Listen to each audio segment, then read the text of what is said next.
শহরের পিচ ঢালা রাস্তা দিয়ে দ্রুত বেগে গাড়ি চালিয়ে যাচ্ছে ইহান। মেজাজটা খারাপের চরম সীমায় আছে। কিছুতেই রাগটা কন্ট্রোল করতে পারছে না। যখন ইয়ার মুখ থেকে শুনেছে ওর আম্মুকে ঈশিতার বাবা অপমান করেছে, কিছুতেই এটা মেনে নিতে পারছে না। আবার যখন শুনল ঈশিতা ওখানে ছিল না, এটা যেন আগুনের মধ্যে ঘি ঢালার মতো ছিল। ঈশিতা কি পারত না আফজাল হকের কথার প্রোটেস্ট করতে? ঈশিতা কি রাগ করেই কাল দেখা করেনি ইয়ার আম্মুর সাথে? এসব ভেবে ইহানের কপালের রগগুলো ফুলে ওঠে। আফজাল হক সকালে মর্নিং ওয়াকের জন্য বের হতে যাবেন। এমন সময় একসাথে অনেকক্ষণ ধরে কলিং বেল বাজে। বিরক্তিতে কপাল কুঁচকে এত সকালে বেয়াদবের মতো এইভাবে বেল চাপে কে মনে মনে বলে দরজা খুলে দেয়। দরজা খুলে ইহানকে দাঁড়িয়ে থাকতে দেখে আফজাল হকের রাগ তরতর করে বাড়তে থাকে। রাগান্বিত স্বরে বলে, ওহ তুমি, দেখে তো মনে হচ্ছে আমাদের সবাইকে খুন করতে আসছ। কলিং বেলে ঝড় তুলে ফেলছ। আগেই জানতাম তোমার কোনো ম্যানারস নেই, এখন সেটা আরও প্রুভ করে দিলে। তুমি এখানে কি করে আসো? তোমার কি কোনো মানসম্মান নেই? এই কাকডাকা ভরে সিন ক্রিয়েট করতে আসছ? ইহান চোয়াল শক্ত করে বলে, আপনি মূর্খের মতো আচরণ করছেন। আপনার হিতাহিত কোনো জ্ঞান নেই, আর মানবিক গুণাবলী তো আগে থেকেই নেই। কে বা কার কথা শুনে আমার আম্মুকে ডেকে এনে অপমান করছেন? ন্যূনতম ভদ্রতার জ্ঞান থাকলে আমার আম্মুকে ডেকে এনে অপমান করতে পারতেন না। আপনার যদি কিছু বলার থাকত তবে আমাকে বলতে পারতেন।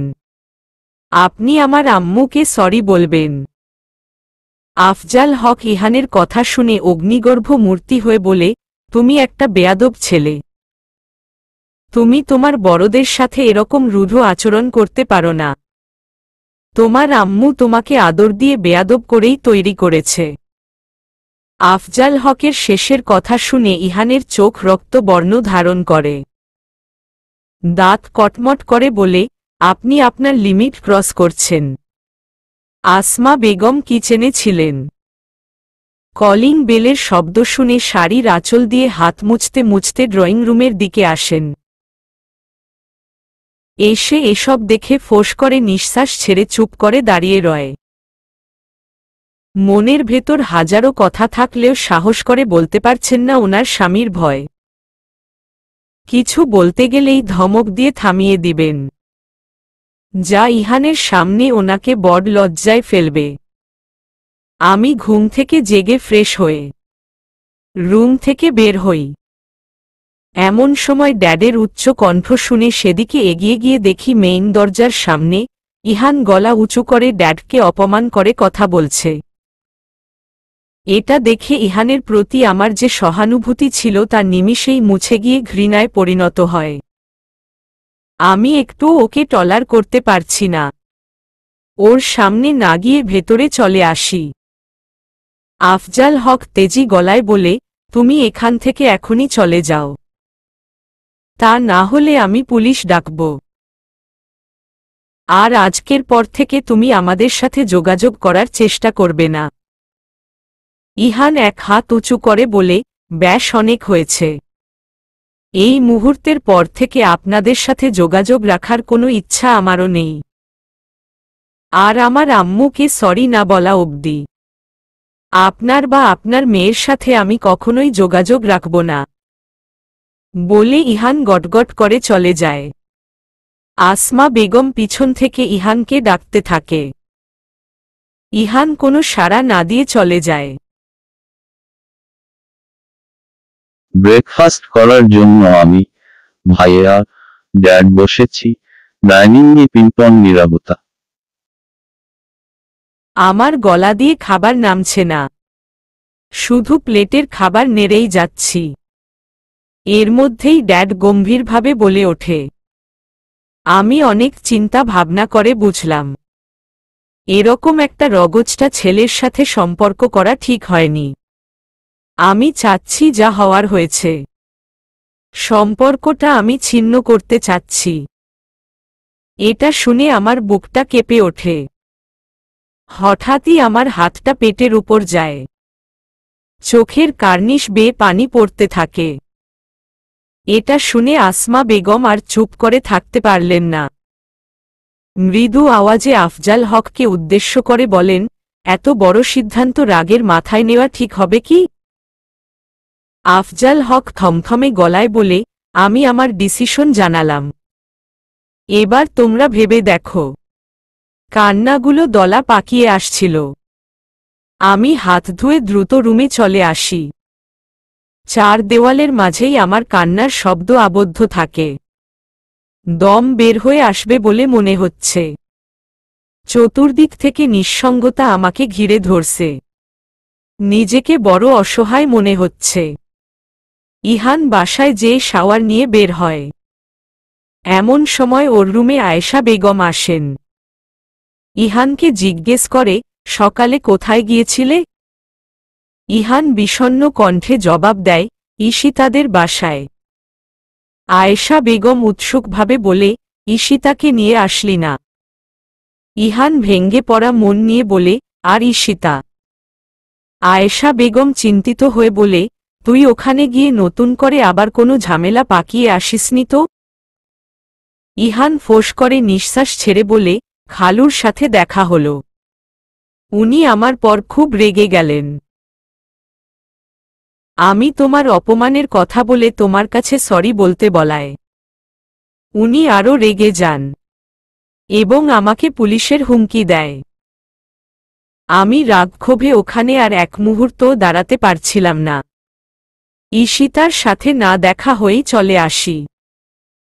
আয়েশা বেগম রাগান্বিত স্বরে বলে, ওই ভদ্রলোকটা প্রথম থেকেই রগচটা। আমার আপা ওনার সঙ্গে খুব সহ্য করেই সংসার করছে। তা তো তুই বুঝতেই পারিস।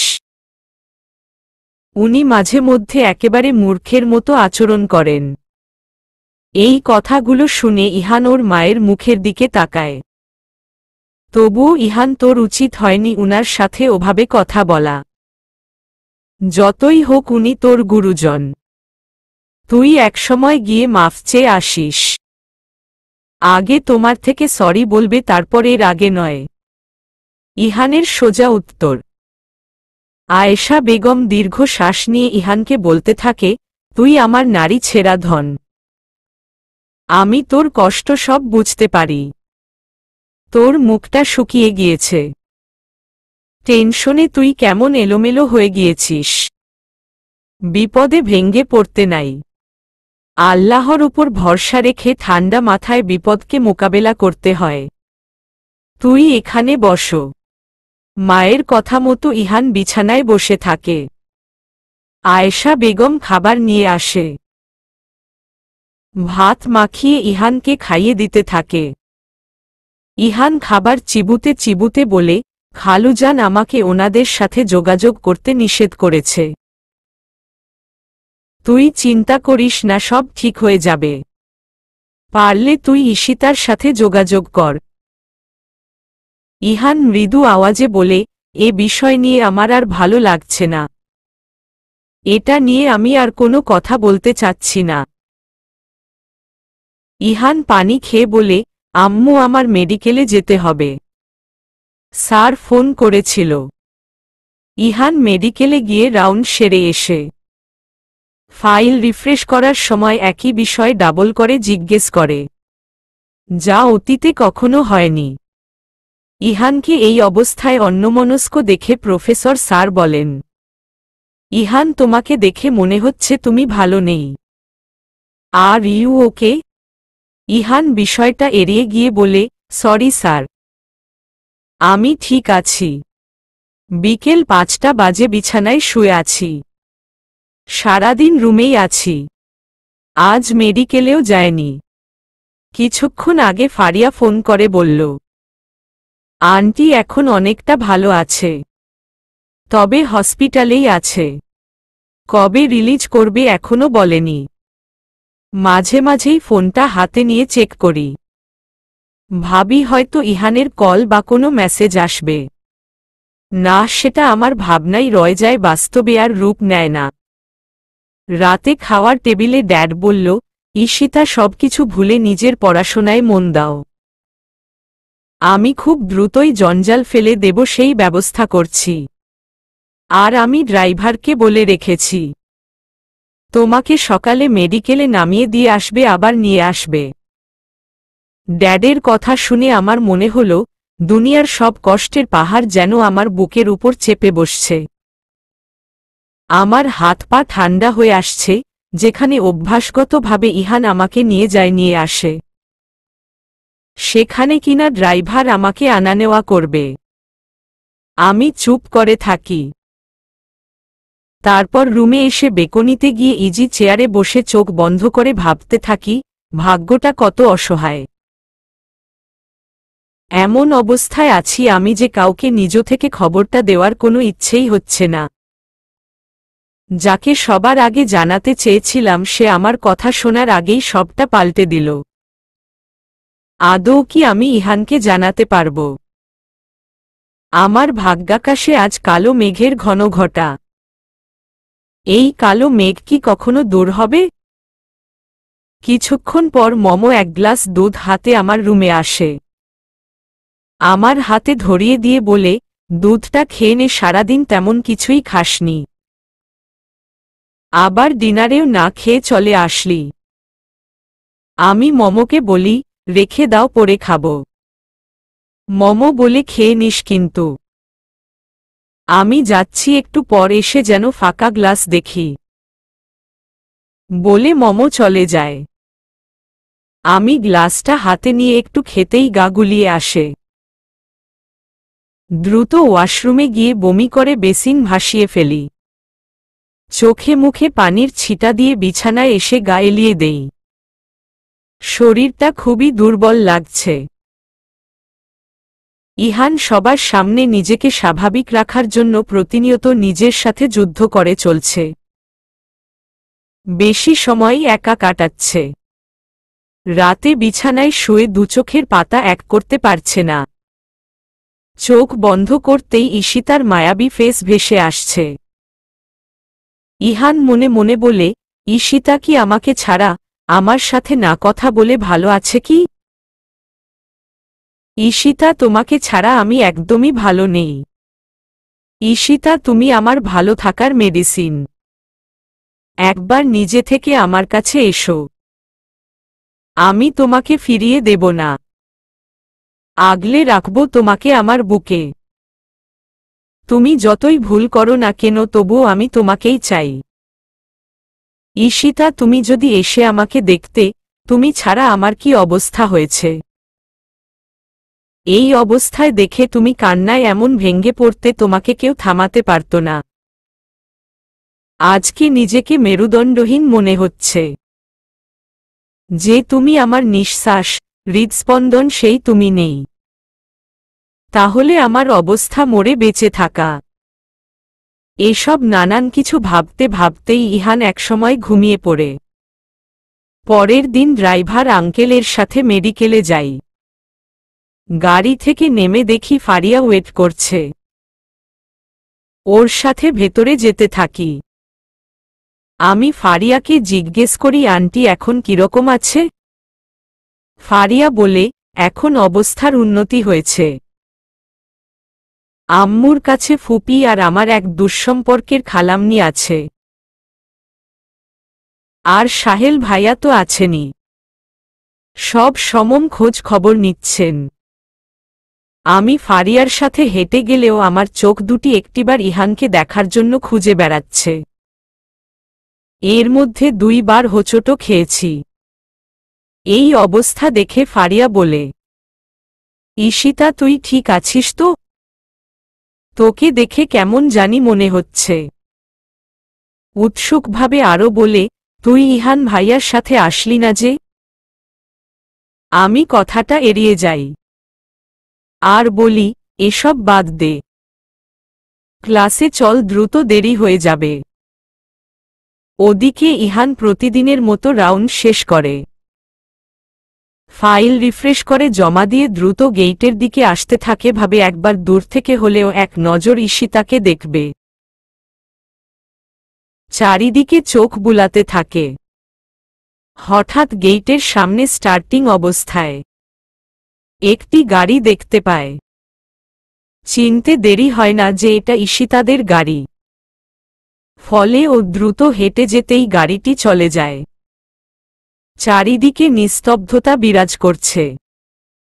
এখনো ভোরের আলো ফোটেনি। পাখির কিচিরমিচির শব্দ শোনা যাচ্ছে। মসজিদ থেকে কিছু কিছু মুসল্লিরা নামাজ আদায় করে এসে টুপি মাথায় মর্নিং ওয়াক করছে। সুন্দর শান্ত সকাল। এই মুহূর্তে ইহান ঘুম থেকে জেগে নামাজ আদায় করে বেকনিতে গিয়ে দাঁড়ায় বিষণ্ণ মন নিয়ে। এই সুন্দর শান্ত সকালটা ইহানের মনকে ভালো করতে পারল না। অজানা এক অশান্তি ইহানের মনটাকে কেড়ে খাচ্ছে। ইহান দুশ্চিন্তাগ্রস্ত হয়ে আকাশের দিকে চেয়ে থাকে। বিভিন্ন রকমের টেনশনের কারণে ঘুম হচ্ছিল না। কি যে কষ্টের মধ্যে আমি আছি তা কাউকে বলে বোঝানো যাবে না। একমাত্র মহান রবই পারেন সবটা আগের মতো করতে। ইহানকে দেখার প্রচণ্ড ইচ্ছা হচ্ছে। ও কি আমার মতোই কষ্টের মধ্যে আছে নাকি স্বাভাবিক আছে? নিশ্চয় ও স্বাভাবিক থাকতে পারবে না। এই সকল ভাবনার মাঝেই মম আসে। আমার পাশে বসে মাথায় হাত বুলিয়ে দিয়ে বলতে থাকে, ফ্রেশ হয়ে নিয়ে ব্রেকফাস্ট করতে আয়। মেডিকেলে গিয়ে গাড়ি থেকে নেমে গেইটের সামনে ফারিয়াকে না পেয়ে ওর জন্য ওয়েট করতে থাকি। এর মধ্যে দেখি ইহান আসছে।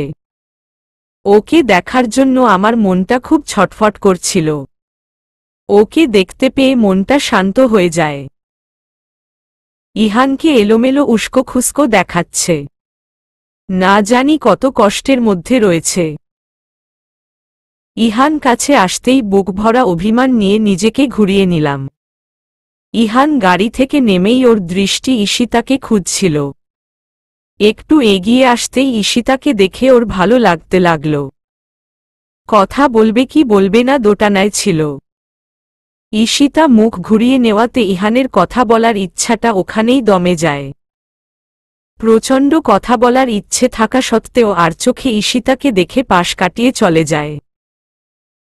কিছুক্ষণ পর ফারিয়া আসতেই ওর সাথে ক্লাসের দিকে যেতে থাকি।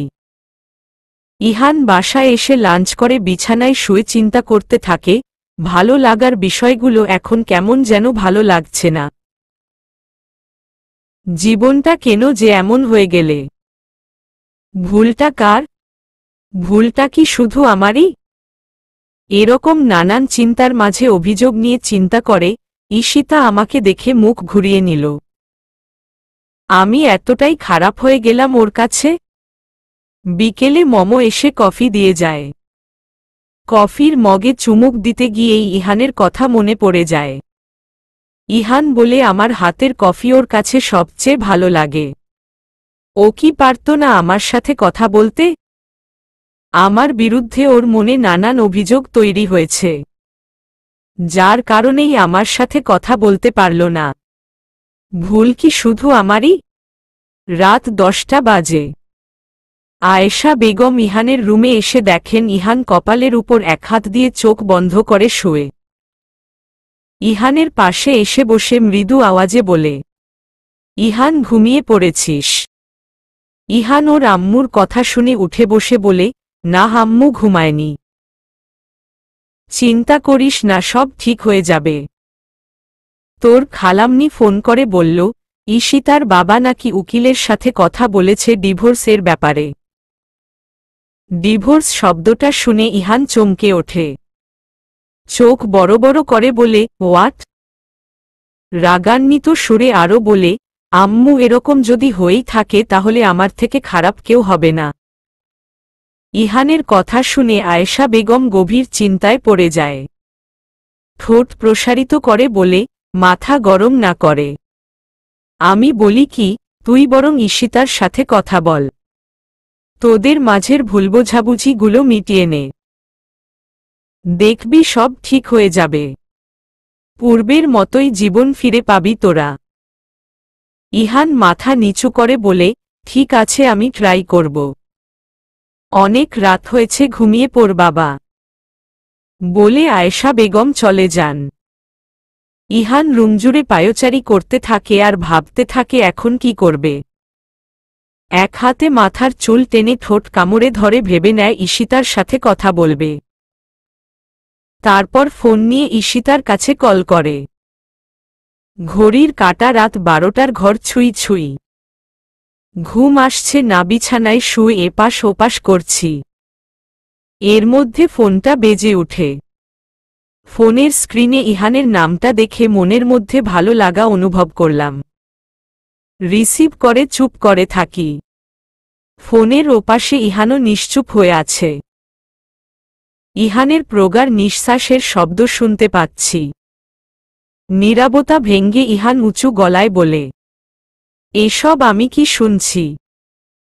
আমি আশা করেছিলাম আমার খোঁজ খবর নিবে, তা না করে উল্টো আমাকে ধমক দিচ্ছে।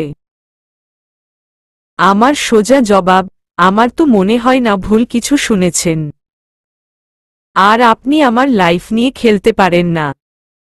ইহান দীর্ঘ শ্বাস নিয়ে বলে, যা কিছু হয়েছে ভুলে যাও। আমি সবকিছু আগের মতো করতে চাই। দেখুন, কাঁচ ভেঙ্গে গেলে জোড়া দেওয়া যায়, কিন্তু মন একবার ভেঙ্গে গেলে পূর্বের অবস্থায় আর ফিরিয়ে নেওয়া যায় না। আর এখন পরিস্থিতিটাও এখন আমাদের দুজনের অনুকূলে নেই। পরিস্থিতি আমাদের বিরুদ্ধে যতই যাক না কেন, তুমি যদি বুঝে থাকো, তাহলে আমরা এই পরিস্থিতিকে আমাদের ফেভারে করে নিব। ভরাট গলায় বলি, আমি এসব নিয়ে এখন কিছু ভাবতে চাচ্ছি না। ঈশিতার এই কথাটা ইহান মোটেও এক্সপেক্ট করেনি। ফোঁস করে নিঃশ্বাস ছেড়ে বলে, তুমি তো বলেছিলে আমি যদি একবার তোমার সামনে এসে দাঁড়াই তবে তুমি সবকিছু উপেক্ষা করে আমার হাত ধরতে চাও। তাহলে আজ কেন এরকম বলছো? আমি ভেজা গলায় বলি, মনে করে দেখুন, আমি এটাও বলেছিলাম, অভিমানটা যদি কখনো জেদে পরিণত হয়, তবে আপনার দিকে ফিরেও তাকাবো না। সমুদ্রে ডুবন্ত একজন মানুষ যেমন একটা খড়কুটো ধরে ভাসতে থাকে, সেই খড়কুটোটাও যখন হাতছাড়া হয়ে যায়। ঈশিতার শেষের কথা শুনে ইহানের সেরকম ফিল হচ্ছে। হতাশা যেন ইহানকে গভীরভাবে আচ্ছন্ন করে ফেলে।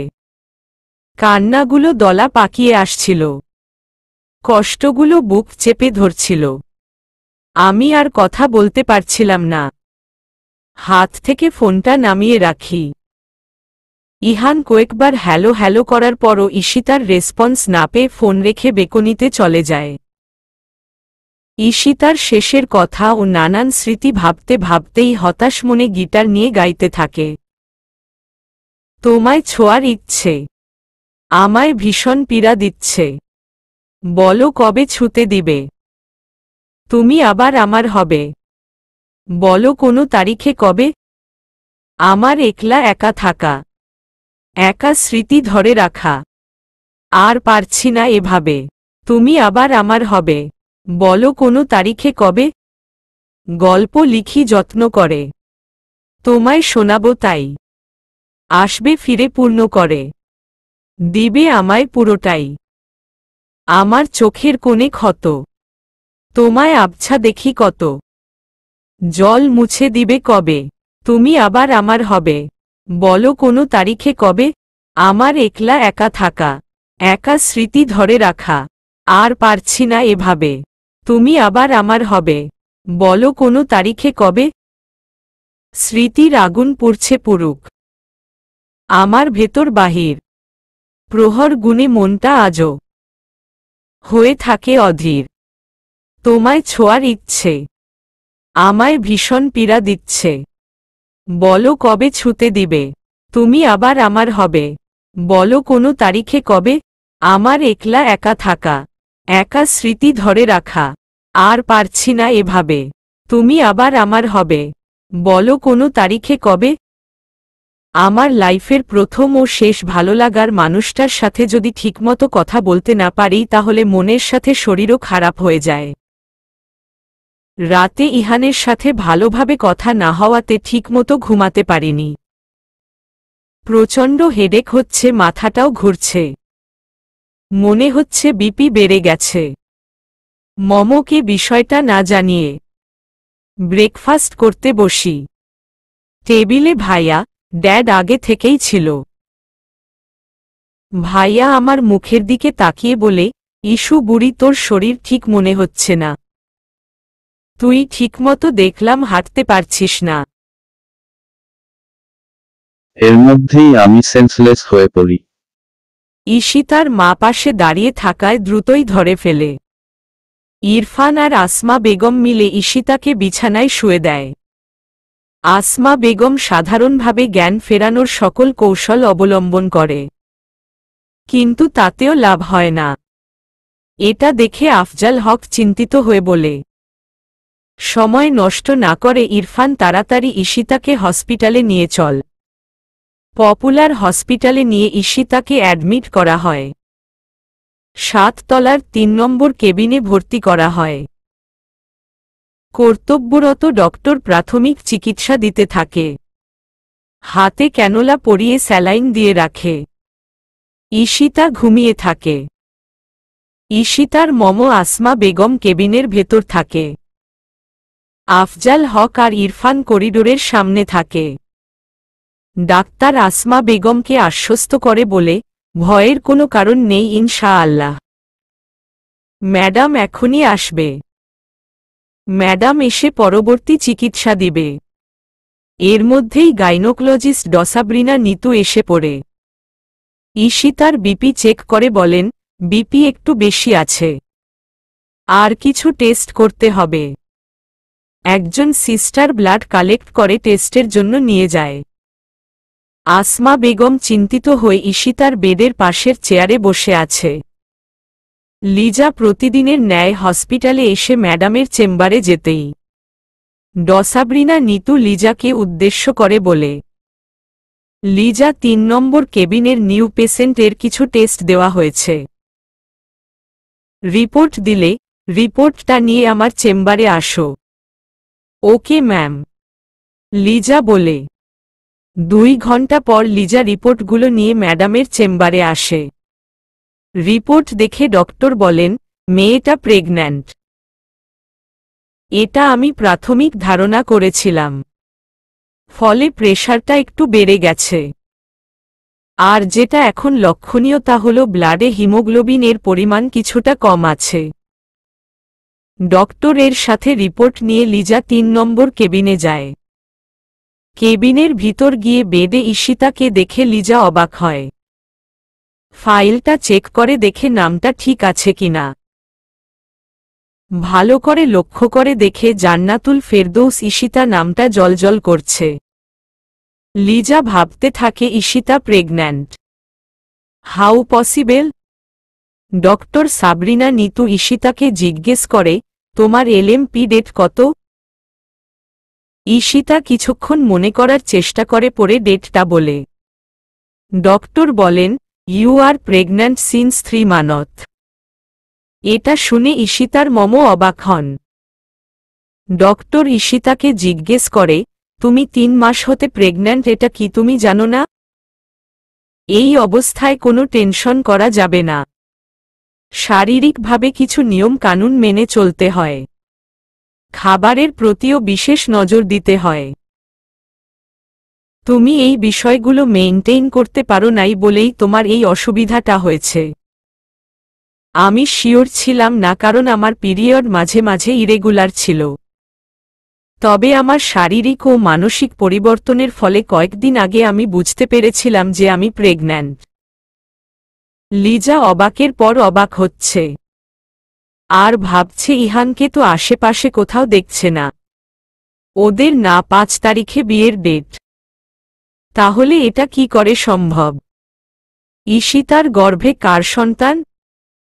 ডক্টর ঔষধের নাম আর খাওয়ার সময়ে ও কিছু উপদেশ দেন।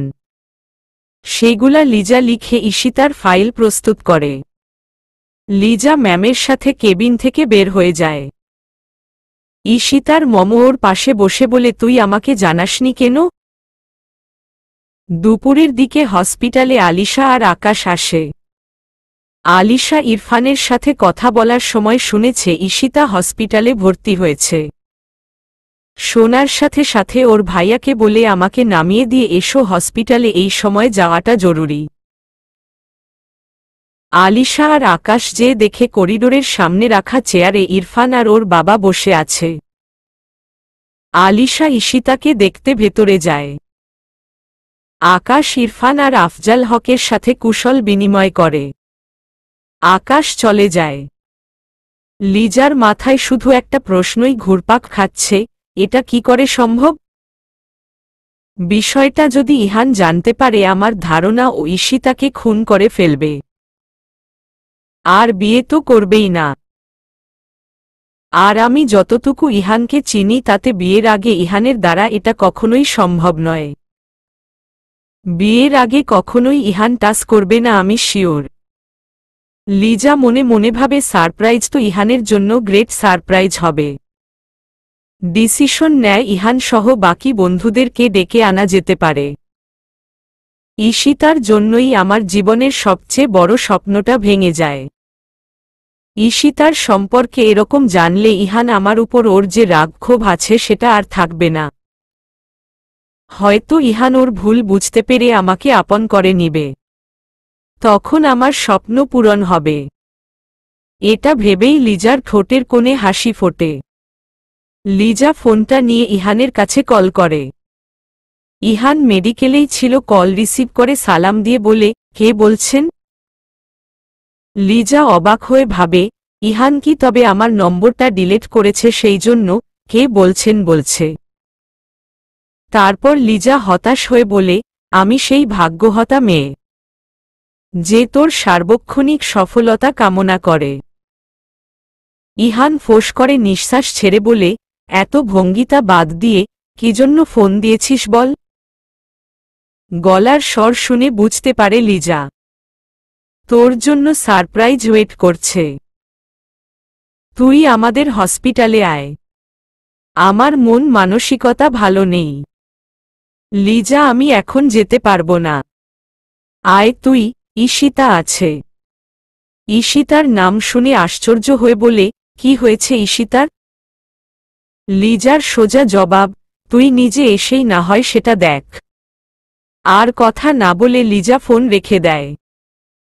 ইহান চোখে মুখে এক রাশ উৎসুক প্রশ্ন নিয়ে ছুটে যেতে থাকে পপুলার হসপিটালে। ইরফান ঈশিতার কেবিনে গিয়ে বলে, আলিশা, আমি মমো ড্যাডকে নিয়ে বাসায় যাচ্ছি। তুমি ঈশিতাকে দেখে রেখো।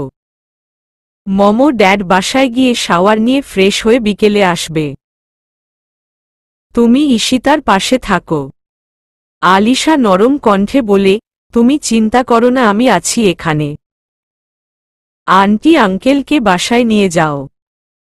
ইরফান ঈশিতার পাশে গিয়ে ওর মাথায় হাত বুলিয়ে বলে, ইস্যু বুড়ি, একদম চিন্তা করিস না, সব ঠিক হয়ে যাবে। ইরফান আসমা বেগম আর আফজাল হককে সাথে নিয়ে বাসায় যেতে থাকে।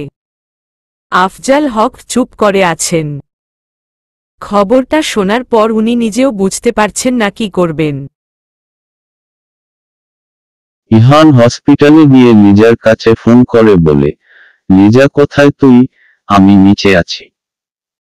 তুই লিফটে করে 7 তলায় আয়। আমি যাচ্ছি ওখানে। লিজা যেহেতু 6 তলাতে ছিল তাই ও সিঁড়ি দিয়েই যাবে ঠিক করে। লিজা সিঁড়িতে পা দেবে এমন সময় পিছন থেকে আহিল লিজাকে ডাক দেয়। লিজা, বেইবি, উপরে কোথায় যাচ্ছিস? কাজ আছে কি তোর এখন? লিজা বিরক্তিকর ফেস নিয়ে বিড়বিড় করে বলে, ওহ গড। কাজের সময় কাজের মানুষ না থাকলেও ঠিকই এই ইরিটেট পার্সনটা থাকবেই। আহিল প্যান্টের পকেটে হাত গুজে ভ্রু উঁচিয়ে লিজাকে বলে, কি এত বিড়বিড় করছিস? তোর জন্য একটা ভালো অফার আছে। আমি রেস্টুরেন্টে যাব লাঞ্চ করতে, তোকে আজ খাওয়াবো, তাই আমার সাথে চল। লিজা সিঁড়ি দিয়ে যেতে থাকে আর বলে, বলছি তো আমার ইম্পর্টেন্ট কাজ আছে।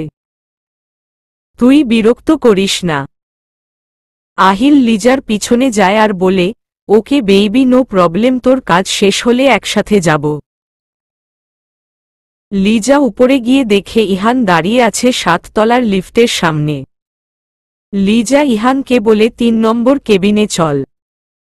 লিজা, ইহান আহিল কেবিনের সামনে এসে দাঁড়াতেই লিজা এক হাত দিয়ে দরজা টান দিয়ে খুলে ইশারা করে ইহানকে ভেতরে যেতে।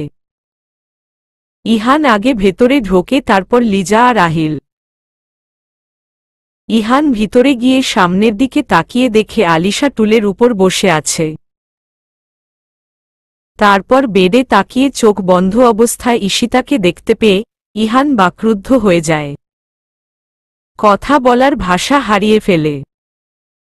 কথাগুলো যেন গলাতে আটকিয়ে যায়। ছলছল নয়নে শুধু চেয়ে রয়।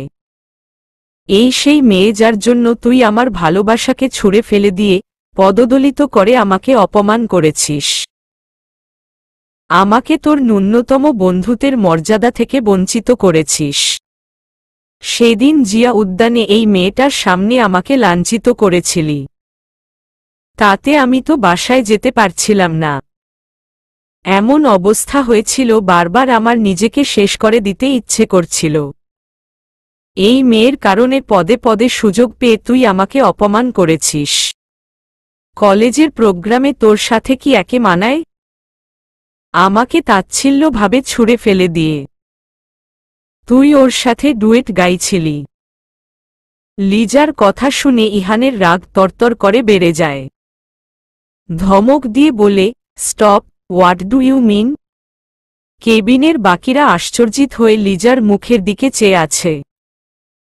আমি চোখ বন্ধ করেই সব শ্রবণ করছি। বুঝতে পারছি না লিজা কি চাচ্ছে।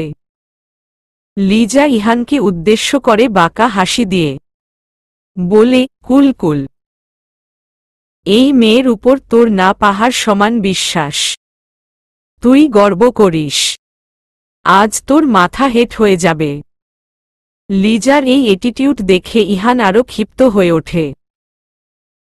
রাগটা কন্ট্রোল করার চেষ্টা করে দীর্ঘ শ্বাস নিয়ে বলে, হয়েছে হয়েছে, তোর এই ড্রামা বন্ধ কর। এর মধ্যেই এখানে ফারিয়া আর সাহেল উপস্থিত হয়। মেডিকেলে আজকে ঈশিতা না যাওয়াতে ফারিয়া ক্লাস শেষ করে ঈশিতার কাছে কল করে। আসেনি কেন? ঈশিতার ফোন বন্ধ পেয়ে আসমা বেগমের কাছে কল করে। জানতে পারে ঈশিতা অসুস্থ এবং পপুলারে ভর্তি আছে। এটা শোনার সাথে সাথেই সাহেলকে ফোন করে বলে হসপিটালে আসে। সাহেলের সাথে 3 নম্বর কেবিনে গিয়ে দেখে ইহান রাগান্বিত হয়ে লিজার দিকে তাকিয়ে আছে। আহিল অবাক হয়ে আছে। আলিশা বোকা চোখে চেয়ে আছে। লিজা অগ্নি ঝরা বক্তৃতার মতো ইহানকে নানান কথা বলছে। এতে ফারিয়া আর সাহেলও আশ্চর্য হয়ে চেয়ে থাকে।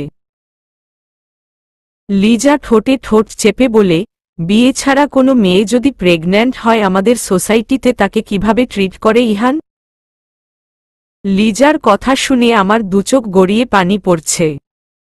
আমি নিশ্চুপ হয়ে আছি। দেখি ইহান লিজাকে কি জবাব দেয়। লিজার কথা ইহানের মাথার উপর দিয়ে যায়। কিছুই বুঝতে পারল না। আহিল কপাল কুঁচকে লিজার দিকে তাকিয়ে আছে। ফারিয়া, সাহেলও আশ্চর্য লিজা এসব কেন বলছে। লিজা বলতে থাকে, নিশ্চয় খারাপ হিসেবেই দেখে। এরকম মেয়েকে নিয়ে কেউ তো নয়, বাবা মাও গর্ব করতে পারে না। সংসার তো দূরের কথা। ইহান চোয়াল শক্ত করে হাত মুঠ পাকিয়ে বলে, লিজা, ঈশিতা এমন কি করেছে যে এখন তোর এই নাটক মঞ্চস্থ করতে হচ্ছে? লিজা তাচ্ছিল্যভাবে হেসে বলে, ইহান, আমরা যখন একসাথে লেখাপড়া করতাম তখন তো তোকে খুব ব্রিলিয়ান্ট হিসেবে জানতাম। যে ইহান কিনা সহজেই জটিল জটিল বিষয় বুঝে ফেলত। আজ এই মেয়েটার সাথে থেকে তোর বুদ্ধি এত লোপ পেয়েছে যে সামান্য বিষয়ও বুঝছিস না। অবশ্য তোর ফেসি বলে দিচ্ছে তোর কোনো কিছুতেই আর স্মার্টনেস নেই। আচ্ছা তুই বুঝবি না, আমিই বলে দিচ্ছি। লিজা ইহানের মুখোমুখি হয়ে আঙ্গুল উঁচু করে বলে, ঈশিতা প্রেগন্যান্ট সিন্স 3 মান্থ। ওর তো বিয়েই হয়নি। আমি যতটুকু জানি 5 তারিখে তোদের বিয়ে, যেটা তুই নিজেই বলেছিলি। সাহেল আর আহিল পাজেলড হয়ে যায়। সাহেল দাঁতে দাঁত চেপে বলে, লিজা তুই এসব কি বলছিস? আমি ঠিকই বলছি, সত্য কখনো চাপা থাকে না। সাহেলকে উদ্দেশ্য করে লিজা আরও বলে, তুইও তো ইহানকে ভালো করেই চিনিস। ইহানের দ্বারা বিয়ে ছাড়া এরকমটা সম্ভব নয়। তাহলে এই বাচ্চাটা কার? নিশ্চয় অবৈধ। লিজার শেষের কথা শুনে ইহানের চোখ মুখ রক্তবর্ণ ধারণ করে। ইহান লিজার গালে সজোরে একটা চড় দিয়ে বলে, স্টপ। তুই যা জানিস না তা নিয়ে অনেক নোংরা কথাবার্তা বলেছিস, যা তোর রুচিতে মানালেও কোনো সভ্য সমাজে এ সকল কথা মানায় না। লিজার গালে চড় দেওয়াতে আমি সন্তুষ্ট হয়ে মনে মনে ভাবি, সঠিক জবাব দিয়েছে ইহান। আমার মনে ইহানের উপর জমা রাগ ক্ষোভের বরফ গলতে শুরু করে। আজকে অনেক বেশি বাড়াবাড়ি করে ফেলেছে লিজা। এটা ওর প্রাপ্য ছিল। চড় খেয়ে লিজার মাথা ঘুরে যাওয়া অবস্থা। নিজেকে সামলে নিয়ে লিজা গালে হাত দিয়েই বলে, ইহান তুই একটা অসভ্য, এটা বলতে আমি এখন বাধ্য হচ্ছি তোর এই আচরণের জন্য। তারপর লিজা ঈশিতার বেডের পাশ থেকে ফাইলটা এনে ইহানের সামনে ধরে বলে, পড় এটা, ভালো করে পড়। ইহান ভারী গলায় বলে, এসবের কোনো দরকার নেই। I know. আর আমার ইচ্ছে তো করছে তোকে খুন করতে। কারণ তুই ঈশিতা আর আমার সন্তানকে নিয়ে বাজে মন্তব্য করেছিস। এখন বুঝতে পারছি তোকে যে ইনভাইটেশন কার্ড দিয়েছিলাম সেটা তুই খুলেও দেখিসনি। সেখানে স্পষ্ট লেখা ছিল আমাদের আকদ আগেই সম্পন্ন হয়েছে। 5 তারিখে জাস্ট সবাইকে জানানোর জন্য ইনভাইট করা হচ্ছে। সবাইকে জানিয়ে ঈশিতাকে ঘরে তুলে নেওয়া হবে সেই প্রোগ্রাম 5 তারিখে। আর ঈশিতার গর্ভে আমার সন্তান। লিজা তখন অবাক হয়ে বলে, হোয়াট? ফারিয়া ঠোঁট প্রসারিত করে বলে, লিজা আপু আপনি কিন্তু ভুল করছেন। আপনি জানেন না, হ্রস্বই হওয়া কার্ণ ভাইয়া আর ঈশিতার আজ থেকে 3.5 মাস আগে বিয়ে হয়েছে। ইহান ভাইয়ার দাদু এসে খুব দ্রুত কাউকে না জানিয়ে বড় আনুষ্ঠানিকতা না করে ঘরোয়াভাবে বিয়ে দেন। ফারিয়ার কথা শুনে লিজা মাথা নিচু করে ফেলে। চোখ দিয়ে পানি পড়তে থাকে। অপমানিত বোধ করে নিজের ভুল বুঝতে পেরে 2 হাত দিয়ে মুখ চেপে ধরে রুম থেকে বের হয়ে যায়। আহিল দাঁত কেলিয়ে ইহানকে উদ্দেশ্য করে বলে, আরে ভাই তলে তলে বিয়ে করে বাচ্চার বাপ হয়ে গেলি, অথচ জানালি না। তখন পাশ থেকে সাহেল আহিলকে বলে, আরে বেটা কোনো সময় কোনো কথা বলতে হয়, তোর সেই কাণ্ড জ্ঞান কোনোদিন হবে না। আহিল দাঁতে দাঁত চেপে বলে, হ্যাঁ একজন বাপ হয়ে গেল। আর তুই তো ফারিয়ার সাথে লাইন ক্লিয়ার করে ফেলেছিস। আর আমার লিজা বেইবিকে তো মেরে ধরে অপমান করে বের করে দিলি। তবে যাই হোক না কেন খাবারটা কবে পাচ্ছি সেটাই বল। আহিলের কথা শুনে ফারিয়া লজ্জা পেয়ে মাথা নিচু করে ঈশিতার পাশে গিয়ে বসে। আর সাহেল বলে, ফারিয়া রাজি থাকলে আমি খুব দ্রুতই বিয়ের কাজটা সম্পূর্ণ করতে চাই। ইহান আহিল আর সাহেলের কথা শুনে আর ফারিয়ার মৌন সম্মতি দেখে ওর মনে নানান প্রশ্নের দানা বাঁধে। যদিও স্বাভাবিক অবস্থায় ফিরে আসার চেষ্টা করছে। মনে মনে চিন্তা করতে লাগল, আমি কি ভুল বুঝেছিলাম? এই বিষয়টা আমাকে ভালো করে জানতে হবে।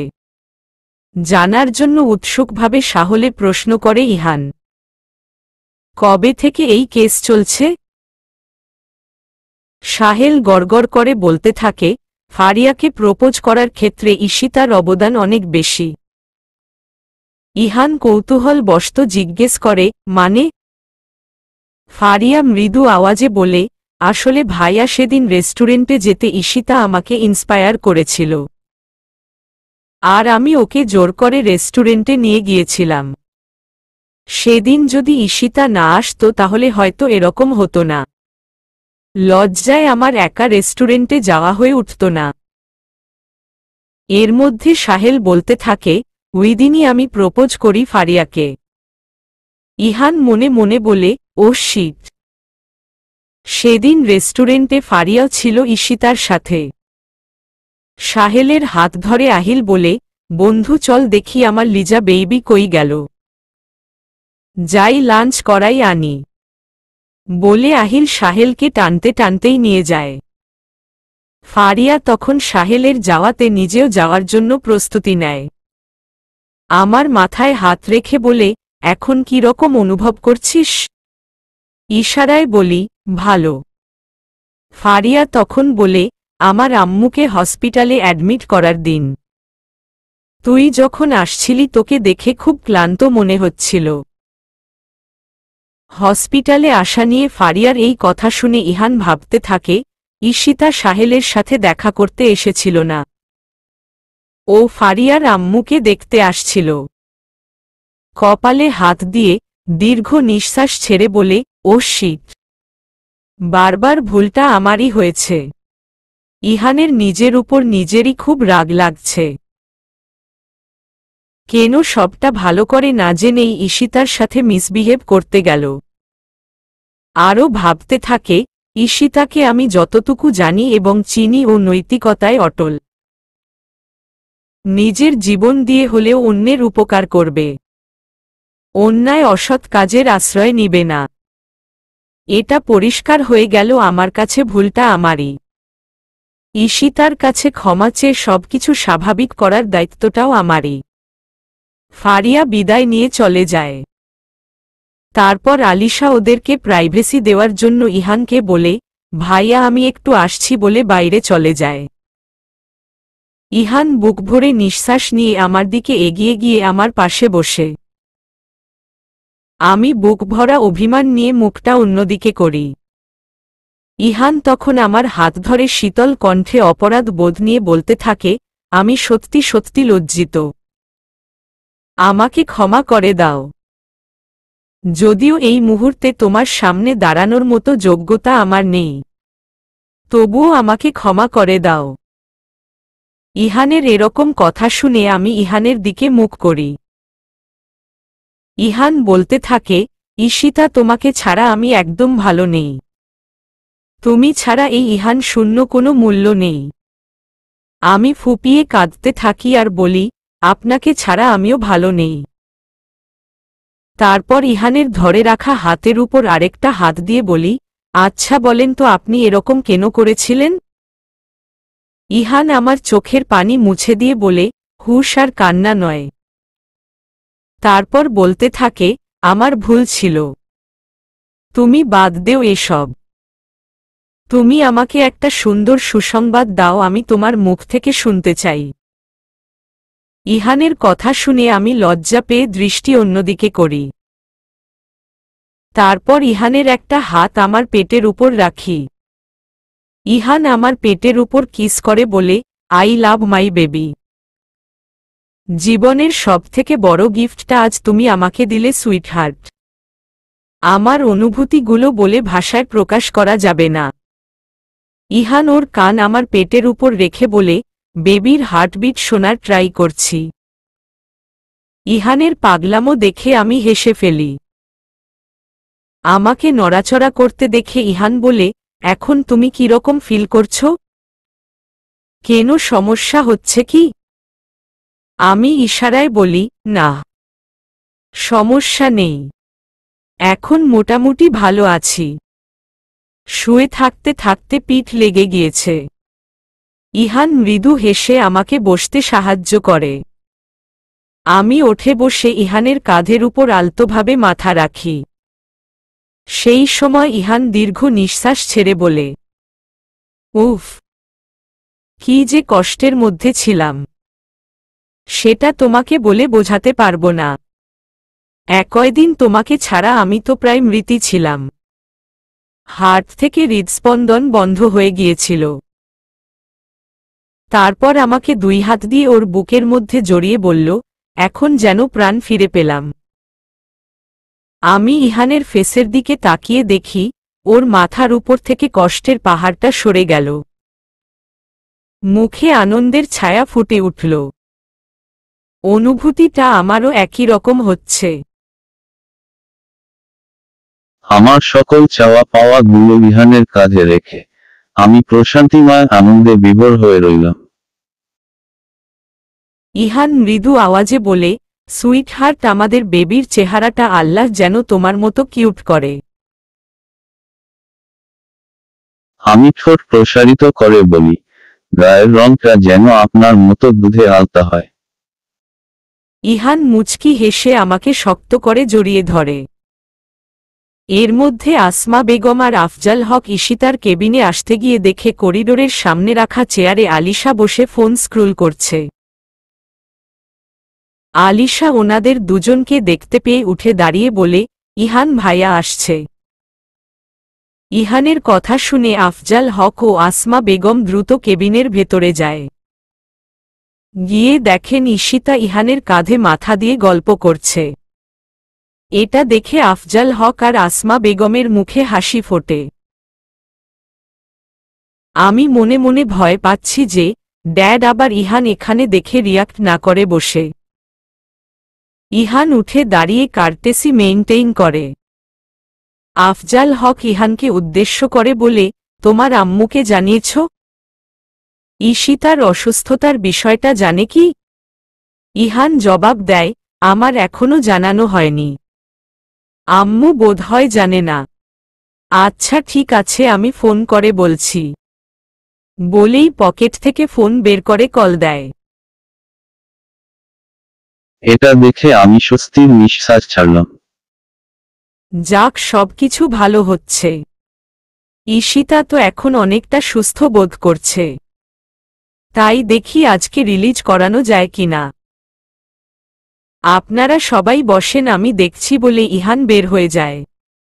আয়েশা বেগম বাসায় বসে ইহানের জন্য টেনশন করছে। এখনো বাসায় ফিরছে না কেন? এর মধ্যে ফোন বেজে ওঠে। ফোনের স্ক্রিনে আফজাল হকের নাম দেখে ঘাড় বেজায়। যথারীতি ফোন রিসিভ করে সালাম দেয়। আয়েশা, কেমন আছো? আফজাল হকের এরকম কথা শুনে অবাক হন আয়েশা বেগম। আলহামদুলিল্লাহ ভালো আছি। আপনার শরীর ভালো আছে? হ্যাঁ আলহামদুলিল্লাহ ভালো আছি। ঈশিতাকে হসপিটালে অ্যাডমিট করা হয়েছে। হসপিটালের কথা শুনে আয়েশা বেগম চিন্তিত হয়ে বলে, কি হয়েছে ঈশিতার? চিন্তার কোনো কারণ নেই, সুসংবাদ আছে। ইহানও আছে এখানে, তুমি আসো হসপিটালে। আচ্ছা ঠিক আছে। দীর্ঘ নিঃশ্বাস ছেড়ে আয়েশা বেগম মনে মনে বলে, সবকিছু মনে হয় ঠিকই আছে। তারপর ইয়াকে সাথে হসপিটালের উদ্দেশ্য যেতে থাকেন।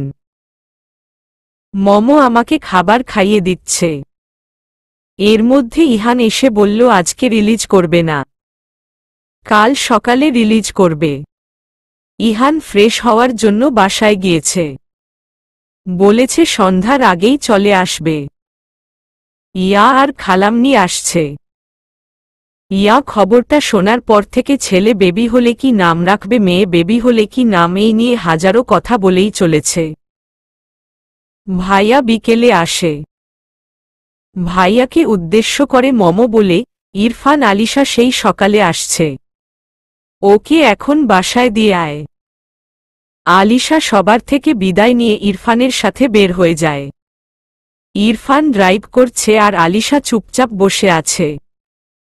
এর মধ্যে গলা ঝেড়ে ইরফান বলতে লাগল, জান ওদের দেখে কিছু শিখে রাখো। এরপর কিন্তু আমাদের পালা। ইরফানের কথা শুনে আলিশা লজ্জা পেয়ে মাথা নিচু করে থাকে। ইরফান আলিশাকে লজ্জায় ফেলতে বলে, ইস কবে যে 5 তারিখ আসবে। দিনগুলো ফুরাতেই চাইছে না। তোমাকে সর্বক্ষণ কাছে পাব। স্লো ভয়েজে আরও বলতে থাকে, তোমাকে সার্বক্ষণিক নিঃশ্বাসে নিঃশ্বাসে অনুভব করি। তোমার ইনোসেন্ট মুখখানি সবসময় আমার চোখের উপর ভেসে থাকে, আর মনের মাঝে রঙিন স্বপ্নে ভেসে বেড়াই। আলিশা লজ্জা রাঙা মুখ নিয়ে ইরফানের দিকে তাকায়। ইরফান ও আলিশার চোখের দিকে তাকাতেই দুজনের চোখাচোখি হয়। দুজনই ঠোঁট চওড়া করে হেসে ফেলে। তোমাকে কাছে পাওয়ার সুযোগ তো হয় না। আজ তোমাকে পাশে নিয়ে ড্রাইভ করতে খুব ভালো লাগছে। আলিশা ঠোঁট কামড়ে ধরে মুচকে হেসে বলে, আমার নিজেরও খুব ভালো লাগছে তোমার পাশে থাকতে। সন্ধ্যার সময় হসপিটালে ইহান আসে। ব্ল্যাক টি শার্ট আর অ্যাশ কালারের জিন্স পরে আছে। ফর্সা গায়ে ব্ল্যাক কালারে ইহানকে দারুণ লাগছে। ইহানের ঠোঁটের কোণে হাসি লেগে আছে। ইয়া আমাকে এটা সেটা বলেই যাচ্ছে, আমি হ্যাঁ হু করছি। ইহান এটা দেখে ইয়ার মাথায় গাঁটটা মেরে বলে, তুই থামবি। অনেক বকবক করেছিস, এখন বাসায় যা, ঈশিতাকে রেস্ট নিতে দে। ইয়া নাক মুখ কুচকে বলে, বাসায় যাব মানে? আমি থাকব ভাবিপুর কাছে আজকে। ইহান প্যান্টের পকেটে দুই হাত গুজে বলতে থাকে, বেশি কথা না বলে আম্মুর সাথে বাসায় যা। তারপর ইহান আরও বলে, আম্মু, খালাম্নি তোমরা বরং বাসায় যাও, আমি আছি। আমি থাকব। তোমরা বাসায় গিয়ে বিশ্রাম নাও, আমি আছি, কোনো প্রবলেম নেই। নিচে ইরফান আছে, তোমাদের কে নিয়ে যাবে? মমো, খালাম্নি বলে ঠিক আছে। ইয়া ঠোঁট উল্টিয়ে বলে, এই ভাইয়া পেশেন্টের সাথে অন্তত দুইজন থাকা লাগে, তাই তোর সাথে আমিও থাকব। ইহান ইয়ার দিকে চোখ রাঙিয়ে বলে, তোর পড়াশোনা নেই, তুই থাকবি বলছিস? তুই বাসায় গিয়ে পড়তে বসবি, সামনে তোর এক্সাম। তারপর ইহান আমার কানের পাশে মুখ নিয়ে ফিসফিসিয়ে বলে, আমার বেবি আর আমার বিবিজানের জন্য আমি একাই যথেষ্ট। কি বলো সুইট হার্ট? চলবে ইনশাআল্লাহ।